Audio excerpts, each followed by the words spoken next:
For labor certification, this is what the employers need to do. Employees, check in with your employers and make sure that this is being done. We're immigration attorneys. I'm Carlene Panenzi. This is Ed Cosentino. Why do employers have to advertise a job when they've already chosen an employee to sponsor? Because PERM isn't asking who your employer wants. It's asking whether a qualified U.S. worker was genuinely unavailable. The recruitment isn't optional, it's the actual legal test.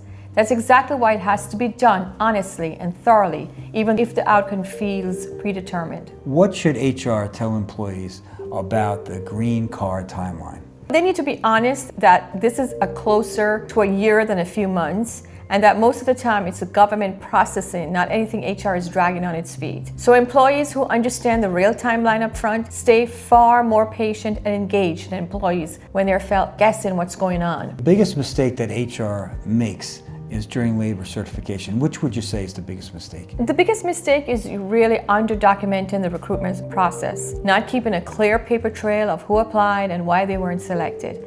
For an audit, HR needs every job posting, every resume received and written, job-related reasons for every rejection. If it's not written down, as far as the Department of Labor is concerned, then it didn't happen. How early should a company start sponsoring an employee during this process? That's a good question. As early as possible, ideally well before any visa deadline is looming. PERM plus the following green card stages can take years. So starting early isn't optional if the company wants to avoid a status gap. What should HR know before sponsoring its first employee? Well, incomplete job postings, inconsistent job requirements between the wage request and the actual posting, and slow internal response times are all preventable delays. Before sponsoring for the first time, HR should know the process has real deadlines and that getting outside legal guidance from day to day saves more time than costs. How do companies successfully sponsor multiple employees without running into problems? Consistency. The companies that do well have a repeatable process, standardized job descriptions, a clear recruitment procedure, and one point of contact who owns compliance. Treating each case as one-off is where things start to break down. So what information should HR gather before talking to an immigration attorney? Well, what's important is the employee's current visa status, making sure that there's no expiration date and that the employee is in status. The job title is important, the duties, the proposed salary, and how urgent the timeline is. Coming prepared with that saves a lot of back and forth. Should HR wait until an employee's work visa is close to expiring before sponsoring them? No. Waiting until the visa deadline is very risky. It should be done with time so that while the person is in status, the PERM process is already taking place. What exactly is a prevailing wage determination? Well, it's just the Department of Labor telling you the minimum salary required for a specific job in a specific location and the experience level of the person. So it's the floor the whole rest of the case will get built on. Well, can a company decide the salary before the prevailing wage comes back? They can propose one, but it really is up to the Department of Labor to decide what the salary is. Committing to a number before that determination comes back is really a gamble, and I don't recommend it. You really need to wait for the Department of Labor to tell you exactly what the salary is. Can HR do anything while waiting for the prevailing wage?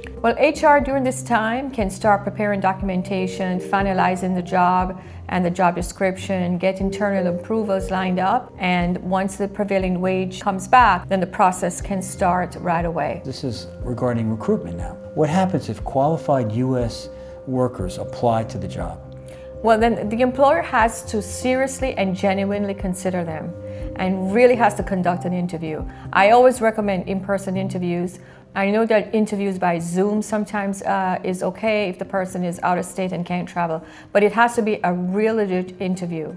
And it's very important that it's documented, that notes are taken, and that the employer really considers the person who is applying for the job. What's the biggest recruitment mistake that employers can make? Employers can write job requirements that are either too narrow or built around the applicant or the person who's applying for the job. Or the employer sometimes can reject applicants for reasons that aren't well documented or job related. But that will definitely put the case at risk. What documents should HR save during a PERM case? Every job posting with dates must be saved, every resume received, written rejection reasons for each applicant, the prevailing wage determination, the internal recruitment records, everything dated in one place. How long should recruitment records be kept? That's a really good question. At least a minimum of 5 years after filing.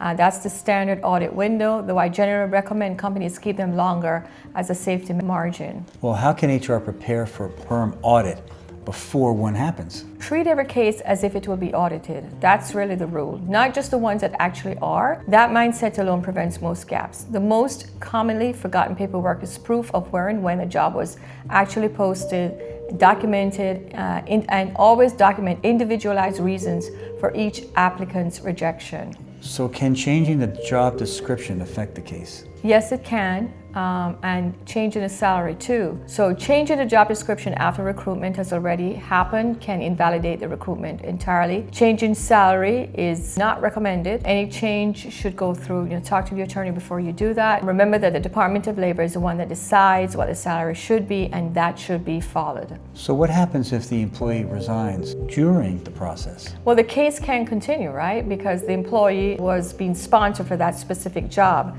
and that specific position in that location. And so if they resign, the sponsorship for that case will end, which is why it's very important to keep the employee engaged and informed throughout the whole process. How do companies successfully sponsor multiple employees each year? They should have a system, repeatable system, instead of reinventing the process every time. Standardized templates which are accurate and up-to-date, consistent recruitment procedure, and clear internal ownership of compliance. So what systems should HR have in place before sponsoring several employees? They should have some kind of a tracking system for every case timeline and deadline. They should have a standardized job description, templates that hold up under an audit, and a single accountable point of contact managing the whole program. It's really good to have somebody that you can talk to, that you can refer to, that you can go to. What's different about sponsoring one employee versus, let's say, 10? There really is no difference if you sponsor one person or 10. The most important thing is that the employer is able to pay the salary of 10 people. And documentation should be in place, and the employer should be able to justify why it needs 10 positions and not one. And as long as they can justify that with the Department of Labor and with USCIS, everything will be fine. And then how can HR make future sponsorships easier after the first one? Take what worked and didn't from the first case and build it into a repeatable playbook. Templates have timelines, have a checklist. Companies that treat the first sponsorship as a pilot and not a one-off, they save themselves enormous time and energy after that. Follow us for more information on immigration, and please subscribe to our channel. We will have valuable information for you.